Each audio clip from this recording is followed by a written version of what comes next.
Long and short സ്റ്റിച്ചാണ് ചെയ്യാൻ പോകുന്നത്. അപ്പോൾ അത് ചെയ്യാൻ വേണ്ടിയിട്ട് 3 പെറ്റലുള്ളൊരു ഫ്ലവർ ഞാൻ വരച്ചിട്ടുണ്ട്. പിന്നെ ഇതുപോലെ ഈ പെറ്റൽസിൻ്റെ നടുക്കായിട്ട് ഇതുപോലെ ഡിവൈഡ് ചെയ്ത് വരച്ചിട്ടുണ്ട്. പിന്നെ ഇത് ചെയ്യാൻ വേണ്ടിയിട്ട് 2 കളർ ആങ്കർ ത്രെഡ് യൂസ് ചെയ്യുന്നുണ്ട്. അപ്പോൾ രണ്ടും 6 സ്ട്രാൻഡ്സ് വെച്ചിട്ടാണ് എടുക്കുന്നത്. അപ്പോൾ ഇവിടെ നിന്നാണ് ഞാൻ സ്റ്റാർട്ട് ചെയ്യുന്നത്. ഇവിടെ ഞാൻ ഓറഞ്ച് കളർ ത്രെഡാണ് എടുത്തേക്കുന്നത്. ഇവിടുന്ന് സ്ട്രെയിറ്റ് സ്റ്റിച്ചസ് കൊടുക്കുകയാണ് ചെയ്യുന്നത്.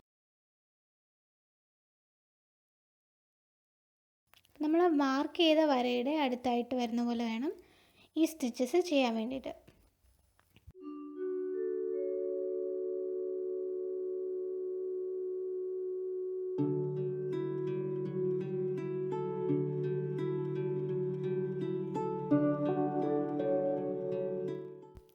അങ്ങനെ നമ്മൾ ഈ സ്റ്റിച്ചസ് മുഴുവൻ കംപ്ലീറ്റ് ചെയ്തു. ഇനി നമ്മൾ റെഡ് കളർ ഉപയോഗിച്ചിട്ടാണ് ബാക്കി ഫില്ല് ചെയ്യാൻ പോകുന്നത്. അപ്പോൾ ഇവിടെ നിന്നാണ് നമ്മൾ സ്റ്റിച്ച് തുടങ്ങുന്നത്. എന്നിട്ട് നേരത്തെ ചെയ്ത പോലെ തന്നെ സ്ട്രെയിറ്റ് സ്റ്റിച്ചസ് കൊടുത്ത് ഫില്ല് ചെയ്യുകയാണ് ചെയ്യുന്നത്.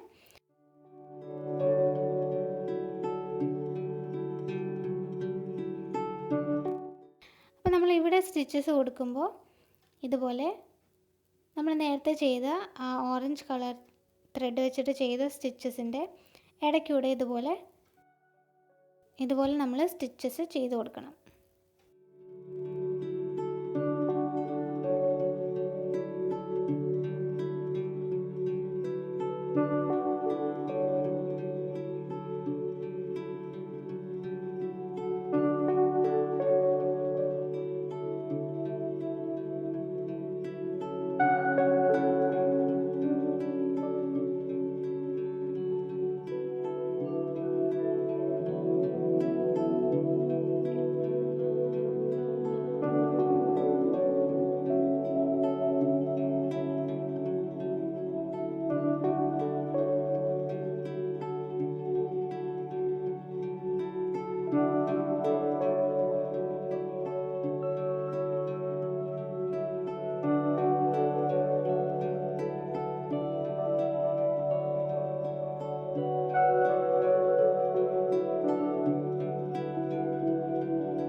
അപ്പോൾ ഇതുപോലെ 3 പെറ്റൽസും ചെയ്തെടുത്തിട്ടുണ്ട്.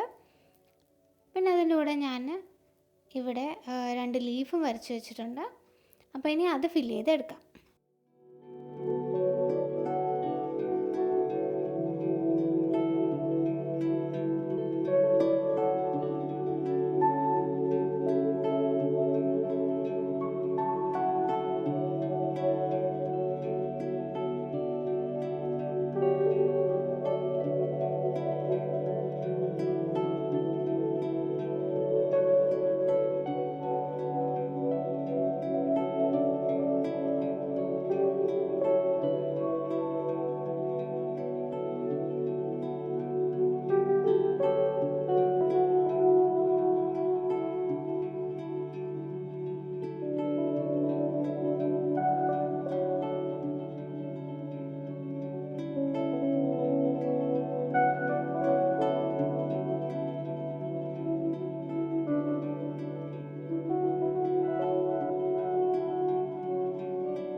ഇനി ഈ ഫ്ലവറിൻ്റെ നടുക്ക് ഞാൻ ഓറഞ്ച് കളർ ത്രെഡ് വെച്ചിട്ട് തന്നെ ഫ്രഞ്ച് നോട്ട് ചെയ്ത് കൊടുക്കുകയാണ് ചെയ്യുന്നത്.